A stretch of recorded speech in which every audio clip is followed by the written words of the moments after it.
Coming up on Texas Parks and Wildlife. The actual single track is about 30 miles, a lot more than most of the parks in Texas have. This bird is really, really unique in the way that it flies and the way that it forages. It's actually dragging its lower bill along the edge of the water. Are all these burrows that they make, are they all interconnected?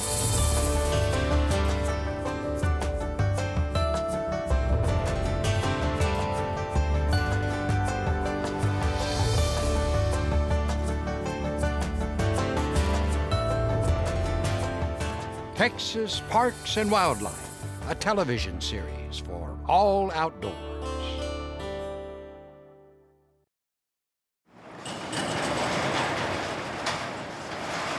This is the hangar where I do all of my car projects. This is a 73 Carmen Ghia convertible. And there's the motor. This is an 82 DeLorean. I'm John Talley, a European auto technician. When I first moved out here, they really needed people to work on Volkswagens. And it's kept me really, really busy for 40 years. So this is how I spend some of my days. I moved out here in '78. We're just really, really lucky that out here we've got this heaven right outside of town.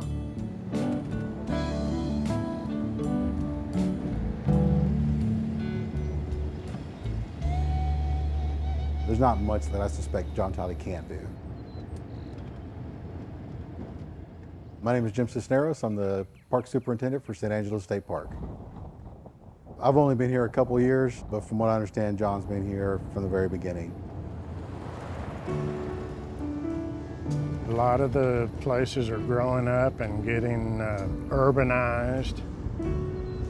I enjoy being out here all by myself, but I'm always amazed how many people in town don't know this piece of heaven is right here. We're off the beaten path in Texas. I think we're the biggest city that doesn't have an interstate running through it. We get some of the hills from the hill country. We get some of the desert stuff from the Chihuahuan Desert Plateau. You're out here and you feel like you're in the wilderness, but we're literally a few miles from town. In 5 or 10 minutes, they can be here and enjoy it. Riding a bicycle or boating or hiking or whatever. Pretty much just wake up each day and decide if I'm going to go out and ride the bike or work on somebody's car, or I'm going to get on a tractor and mow the trails. I take care of the trails at the San Angelo State Park.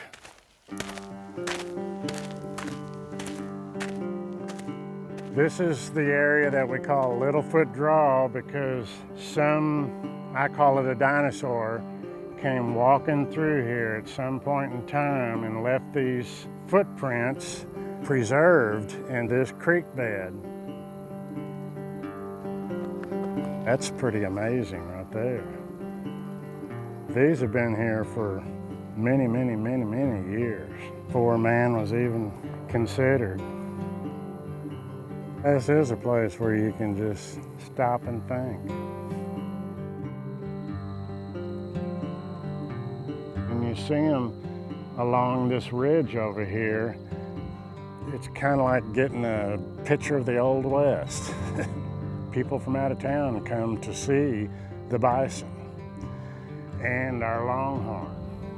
This is part of the official Texas state herd. This is one of my favorite things to come out here, and I really feel like I'm in another time sequence.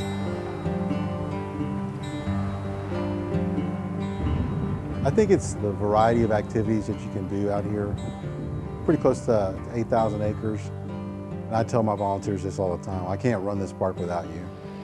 Tractors and the lawnmowers, sometimes they'd break down in the middle of the park and I'd go out and get them running again. do minor repairs on the Coke machines, and now we have a new firewood vending machine. So I keep all of that going. He's like a Renaissance man. Sometimes it's helping us diagnose a mechanical problem, sometimes mowing the trails. But when I first got here, John invited me to one of his gigs, and I was like, "You're a musician?" And that's when I really knew that John can probably do just about anything. He was playing, you know, tickling the keys on the piano. I really enjoyed it. And then he started singing, and I was like, oh my gosh, he can sing too. Georgia, no peace can I find. He can tune pianos, he can play pianos, he can fix cars, he goes kayaking, he goes biking, trail maintenance. He's very multifaceted, and we all feel like he's a great human being.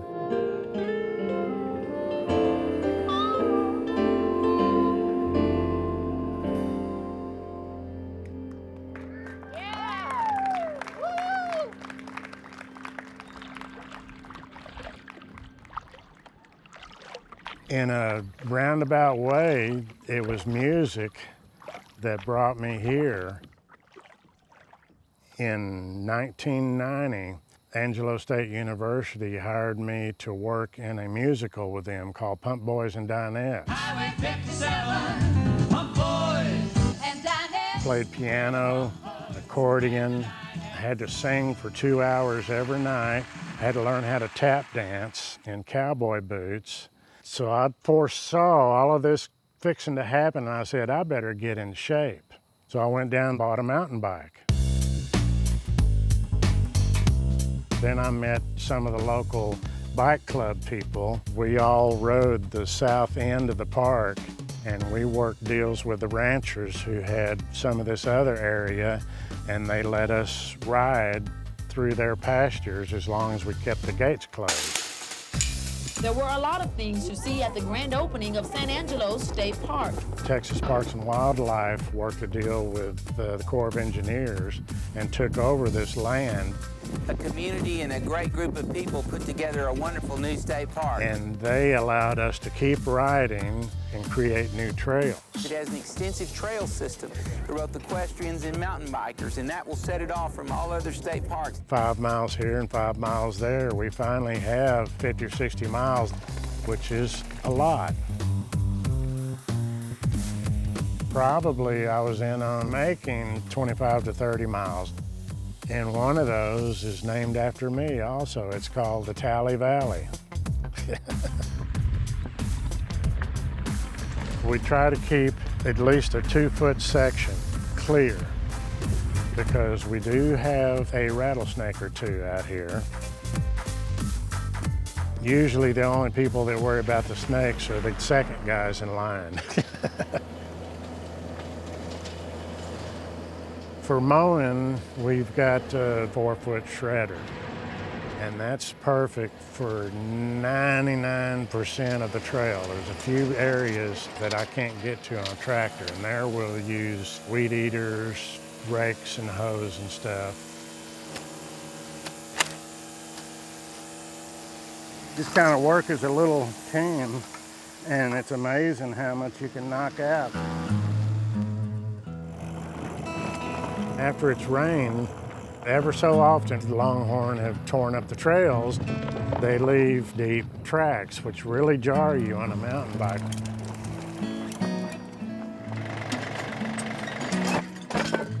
The trick that we've come up with was a couple of front-end loader wheels and tires. The front one digs into the trail and the rear one kind of follows it and smooths it up. And that's my dragging tool, or dragon tool. And we get countless compliments on how well they're maintained. And of course, that's all due to our volunteers.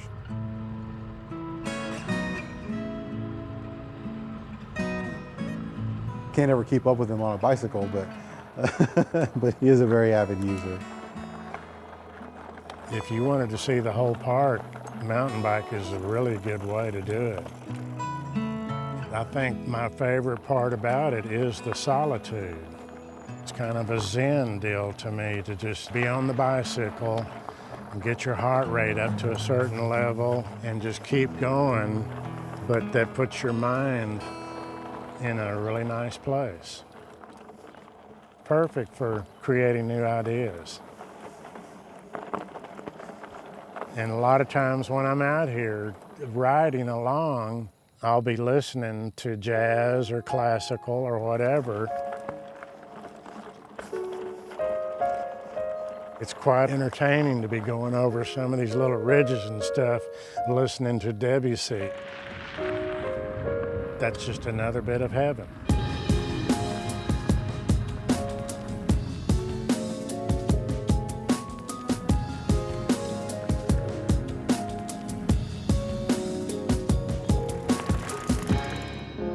I really enjoyed the entire park.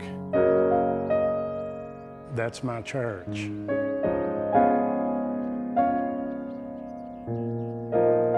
Maybe someday you'll find my ashes out here somewhere. He is really, truly a resource. He's a friend. He's someone that we count on in more ways than one. I think John Talley's going to be out here for many years to come. As long as I'm playing music and riding my mountain bike, I'm 19. I don't plan on quitting anytime soon.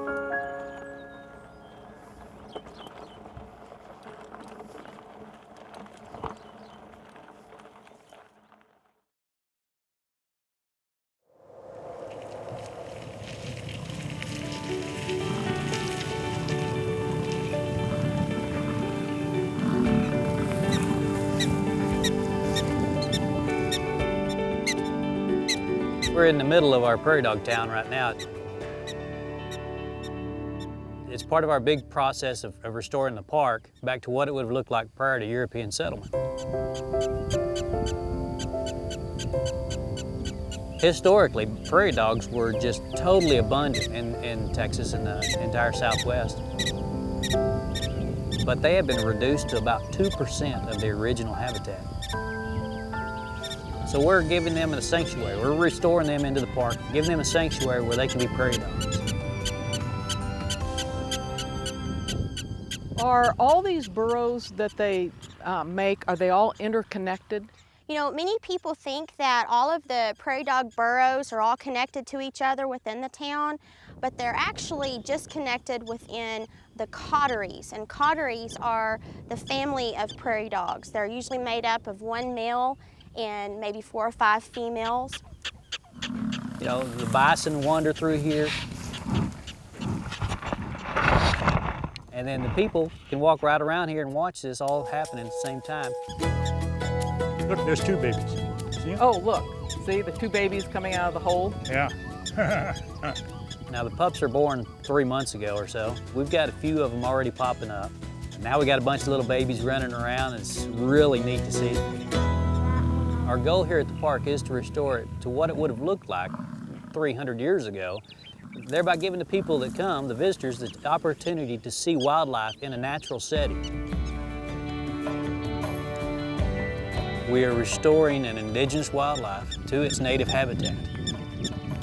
This is its historic home.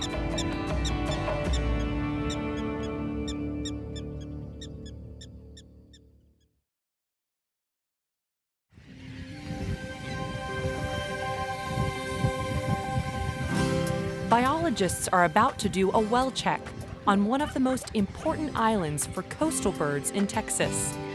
All right, for those of you that haven't been to Chester Island, welcome. I've got 4 groups. Dan, you'll have the green area in the middle. That's the thick brush. Just move slow, try to be quiet, and get through as quick as possible. It's the beginning of the nesting season, and this is a quick bird count. A rare chance to get a population estimate on all these coastal birds. 13, 14, 15. So I'm counting white ibis. We're looking pretty good. I think I have in the 60s so far, and we just got started.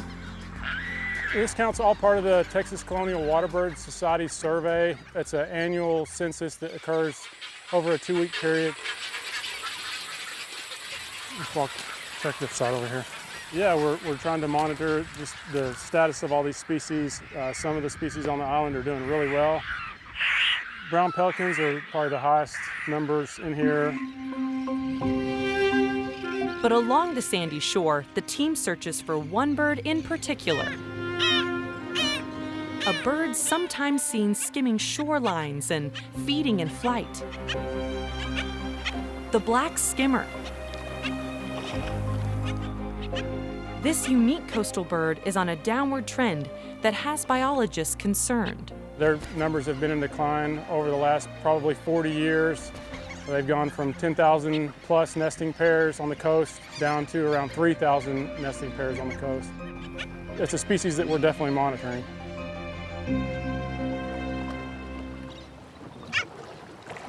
No one spends more time monitoring these birds Let's try from this side. than David Newstead. So today we're in the Laguna Madre, a stronghold of black skimmers.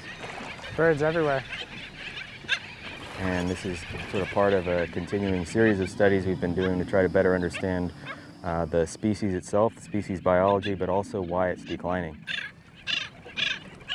To better understand these skimmers, David and his team need to catch some. He's using a common trapping tool, a noose mat, with hundreds of tiny leg snares. People have been doing this kind of thing for eons. It's kind of a pain, but an effective way of trapping birds.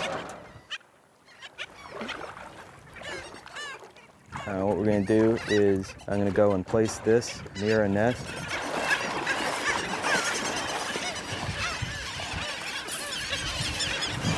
Get out of there as quickly as possible and stand and wait. All right. Oh. The bird walked right through and incubated right on top of it. God.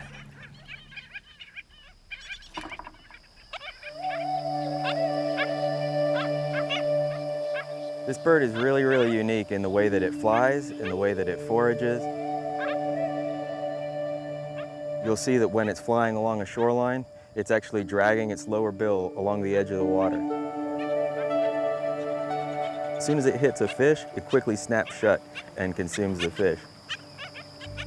The other thing you'll notice when the bird's feeding along the shoreline is that its wings, instead of flapping just outward, its wings are tucked back, and that's so that it can skim along the surface of the water and not get hit by waves.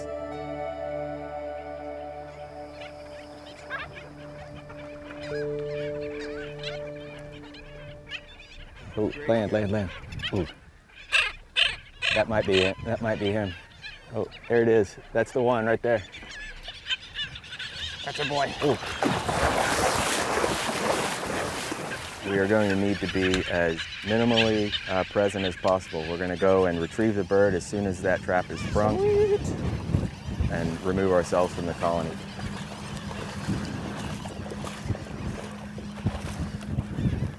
So this is a female that we've captured here. Cody, can you deal with the data sheets? Yeah, I got data. We'll do A99. Once we have the bird in hand, we're going to take measurements of the bird, 106.0 head and bill, and then we're going to be putting on a small tag that is basically communicating with satellites, with GPS satellites, and recording that information. The feather's back in place, the transmitter sort of disappears against the black of the bird's back. This is the first time I've seen them up close, so I didn't know their bills were so narrow. A little bit plasticky. No way. Yeah. Oh, I get to touch it. Oh, wow, that's so cool. Hi there. What are you doing? You can see that the prehistoric dinosaur sitting in this little feathered creature in front of me. A little velociraptor, for sure. It's sort of a fun part of my job, to be able to handle these amazing animals, but it's also a lot of stress. Really want to get this bird back to the colony.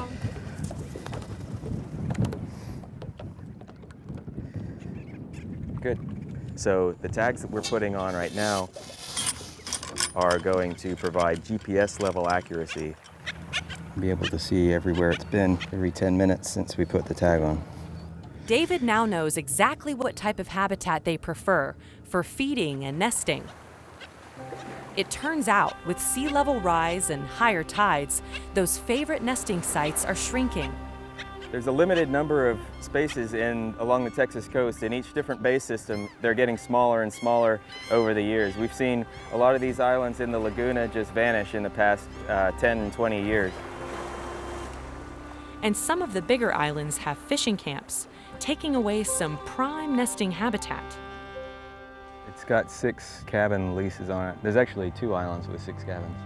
All of these bare areas are just a perfect substrate for skimmers and terns. So, size-wise, there's more suitable space here on this one island alone than there is in just about the rest of the laguna. With loss of habitat out in the bays, the birds have adapted and set up a nesting colony here in Rockport. A city park is now Skimmer Central. What's different about this is it's connected to a mainland site. It's not an isolated little island out there. This is in the middle of a beach park. Though part of the park is protected, nesting numbers are still down. It's hard to say what this colony is doing because they don't seem to do really that well. They will fledge a few chicks. Some years it's been better than others, and the overall productivity is still lower than we'd like to see. They hope a camera can shed some light on the problem. It's on solar and it's recharging a couple of AA batteries to keep it running so we don't have to disturb the colony too often to check these out. That's taking a photo every minute. If the birds get up for any reason, then hopefully we can understand what it was that got the birds up from that camera. With cameras at nesting sites along the coast, David's team discovers the chief culprit disturbing the colonies. It's us. Some of these islands are getting disturbed 20, 30 times a day, and the average time that the colony is off the nest during human disturbance is typically about 8 minutes. That's very, very long time, especially in the heat of the summer in Texas. It's actually illegal to get too close to rookery islands during the nesting season. So this is one of the big threats to birds is people fishing too close, wanting to get a little bit too close to islands. Oh. So this guy's fishing a tournament, and even though this guy's too close to the island, he feels that his need and right to fish too close to the island is more important than giving the birds a safe place to nest. If this species is going to survive, it's up to us to make sure these fledglings have a fighting chance. Without adding young birds, new birds coming into the population is just going to continue to decline. We want to make sure that we provide every bit of protection that we can for the birds so that they can hopefully nest successfully, raise young. Before finishing their early summer bird count, here's our nesting skimmers right here. The biologists do in fact find some skimmers, and their nesting colony looks promising. There's quite a few pairs here. Looks like several have got scrapes. So they've got a lot of challenges they have to overcome. So to see an area like this where we've got pretty high elevation, they're back away from the beach, so hopefully human disturbance won't be a big deal. So this one has a pretty good chance. After the struggles David has seen throughout his study, this small population provides some hope. The future of the skimmers on the coast, it's all about reproduction. So it's important that we have protected areas where the birds can come and nest and let their populations continue to grow.